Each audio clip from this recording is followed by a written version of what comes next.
Isang mapagpalang araw sa inyong lahat mga kamaster. So may service tayo ngayon. Ito ay brand niya ay Panasonic non-inverter. Ito pala ay 0.5 HP. So test muna natin. Angkat natin yung breaker. So ayan, buksan natin yung in front panel.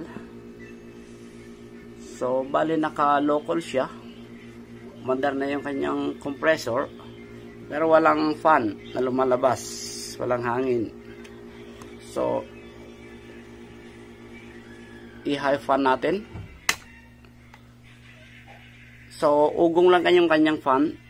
So, naka-fan na, low fan. So, off muna natin. Baka lalong masira yung ating unit. So, automatic yung fan yung sira nito. So, off muna natin yung breaker. Basta mga kamaster, huwag nyo ituloy-tuloy pag ganito na yung sira. Baka matuluyan yung kanyang compressor. So, buksan natin. Buksan ko muna. So, cut muna natin mga kamaster. So, bali ito na yung front panel niya. Tanggalin muna natin to. Ayan. Tapos ito. Tapos ito. Yan, tanggalin natin itong dalawang screw para hugutin natin yung kanyang electrical panel. So, off. So, ito yung thermostat nya. So, napakadumi na. Kailangan linisin na natin to bago natin salpak yung bagong piyesa.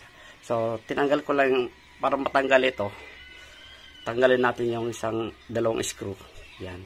Tapos, ugutin natin to. So, ugutin ko lang mga kamaster.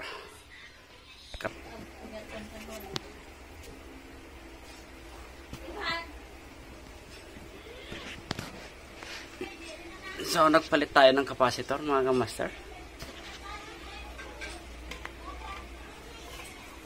Ito yung pinalitan natin.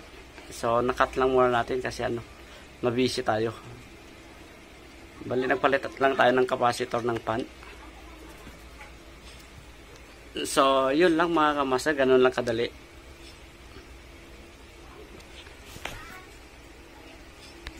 So, ito na yung unit natin. Gumagana na siya. Bali, capacitor lang yung naging sira niya.